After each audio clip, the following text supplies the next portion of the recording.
Hi, I'm Patricia Valone with CTV News. Joining me now is Kevin Leonard and Richard Friend. They are with the Laurel History Boys, and they're here today to tell us about a very special book that they just finished. It is on Laurel's 150th anniversary. And why don't you start, Kevin? Tell us a little bit about what this is. We decided to commemorate Laurel's 150th anniversary with a book. This is really what we do. It's kind of a combination of a lot of the work that we've been doing over the last, whatever it's been, 5 or 6 years. And so it was just a natural thing for us. And Richard, how did the Laurel History Boys come about? I guess it goes back to when I started something called Lost Laurel, which was it is a blog and a Facebook group. Kevin was aware because he was writing the History Matters column in the Laurel Leader, and I think he was going to do a piece on Laurel collectors. So he got in touch with me, and we just kind of hit it off right away. He, I, and Pete Lunas got together, and it was just kind of a meeting of the minds, if you will, of those who have an interest in Laurel history and have artifacts, stories, and interest in researching it and sharing it. Well, let's just jump into a little bit about the book itself. Tell me, how did this book come about, and in terms of a little bit of history of Old Laurel? Well, that's two whole different stories. The city approached us initially and asked if we would be interested in doing a commemorative book. And we right away said yes, this is right up our alley. But the city at one point decided that they had other priorities with the 150th celebration. So we just went off and did it on our own. And so, I mean, that's how it came about. We set aside everything, all our projects for the last about 8 months of last year just to make this happen in time. Unfortunately, with everything that's going on now, the only way people can get one is to order it on our website, because we had plans to be at all these city-sponsored events all year long and to be there to sell the books. But we'll see if that still happens. We don't know. Talk about the book itself when we're talking about Old Laurel. What kinds of things? I noticed some pictures that really, sparked interest in me. Some very old shots of Old Main Street, which, is still the center of the town. Tell me about that. I'll let Rich talk about that. I think it goes back to the whole idea of memory triggers, things that people can relate to. There's a lot of change in Laurel, obviously, but there's a lot that has stayed the same, especially on Main Street. If you see photos of Main Street from 100 years ago or more, there are still many recognizable areas. You immediately know if you're from Laurel or if you've been through Laurel, you recognize that spot. And seeing something like that, an old black and white photo of Main Street with a dirt road, that you can still identify exactly what block that is, that's a pretty interesting thing, and people can relate to that. I would also add too that this book was something that was on our radar for a long time. I mean, I go back to my time in high school and college working at the old Laurel Library. There was a book, Kevin's aware of this one, this centennial booklet that Laurel had produced in 1970. And then again in 1995 for the 125th anniversary of the city. And it was something that always fascinated me. It wasn't a particularly rich book in terms of design or content, but it was the only book that I could find that had any kind of photos of old Laurel history. So it was always on my radar to have some sort of way of designing, creating something for this 150th. So I'm glad we put the time in early enough, because 2020 came here in a flash. I mean, it seems like yesterday we were talking about this and we said, oh, we've got 5 years to do it. And suddenly it was upon us. So it was just, it was well worth it. It was something that was a true labor of love, as all of these projects are. And we're excited to see people equally happy and excited to receive their books. So there it was, actually an African-American baseball team in Laurel nearly a century ago. Tell us about that.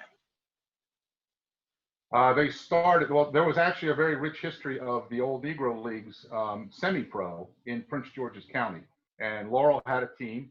They were sometimes usually called the Laurel Stars, sometimes called the Laurel Stars, but it was the same team.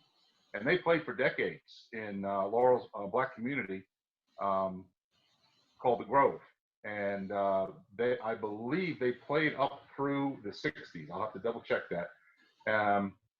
But there's been books written about them, and we found a lot of information about them. We found a lot of descendants in Laurel that I talked to who their their fathers or grandfathers played for the Stars, and it was a really cool story. The city a few years back put a commemorative plaque into the ground where the home plate was for that field, which is obviously long gone, but it's still there. Most people don't even know that that's there, but we found it. A lot of fascinating history. Now, I grew up in Laurel just like the two of you did, and I remember Hurricane Agnes and the flooding that resulted. You have a little bit in the book about that as well. Yeah, 1972 was, in my opinion, was Laurel's most historic year. First you had George Wallace getting shot at the shopping center while he was there for a campaign appearance. And then I believe it was a month and a half later, then Hurricane Agnes blew through, which was the worst flood in Laurel's history. It was quite a year, but everything along the Patuxent River flooded. The Route 197 corridor especially was hard hit. But the Route 1 corridor was totally underwater. There's a lot of good pictures in the book of all that. So. All right, and one of the most uncanny memories of Laurel is when the 9/11 attacks happened, the terrorist attacks, and there was quite a connection to Laurel. Tell us about that. I'll let Rich take that one. Yeah, a lot of folks are surprised at the connection and the closeness of the date. I mean, literally a day before. So on September 10th, 2001, we have seen receipts from the terrorist that most people recognize. Muhammad Atta was at Laurel Shopping Center at the Giant making a wire transfer, again, just the day before the attacks. And you had teams staying at the Valencia Motel, the old Pindell Motel, which is no longer there. Also the Turf Motel, which is still in business.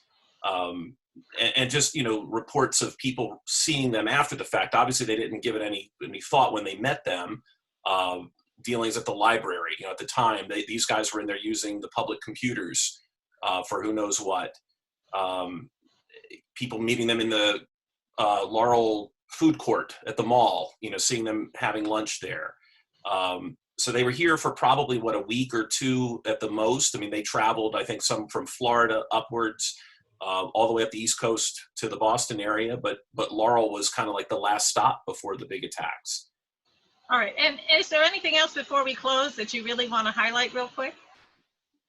Well, I'd like to one of the things that we tried to incorporate into the book was, because the more stories we found and the more that I've written over the years, Laurel is really, one of the foundations of it is its volunteerism. And so we wanted to try to make that kind of a theme to the book. Laurel is actually a fire department town. That's been its history. If you look at the rosters of mayors and city council members over the years, there are always members from the fire department or the rescue squad that are on there.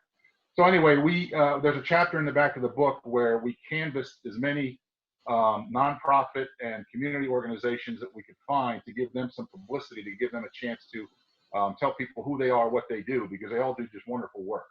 And so that's in here too. And so, we wanted to make that a big part of this. All right, and I just want to show you, I do have the book right here. Let me turn it the right way here. Nope, that way, right? Can you see it? Right. Yeah. Okay. Laurel 150th. And where can people find this book?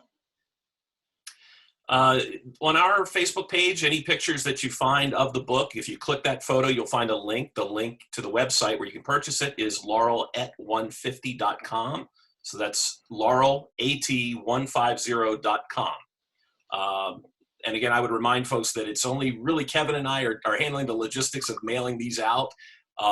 We both have full-time jobs. This is something, again, that we do as a labor of love. It's not our full-time job. So we dedicated a lot of time to producing it, but we're also dedicating a lot of time to mailing them out and delivering them. So we had a lot to go from the Kickstarter campaign. We had a lot of web orders. So we appreciate everybody's support. We appreciate their patience as we get these out.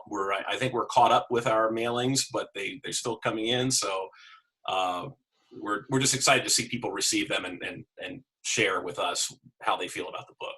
All right. It is a great book. I have had a chance to look at it, and I highly recommend it. Thank you so much for joining us. Thank you. Thank you for having us.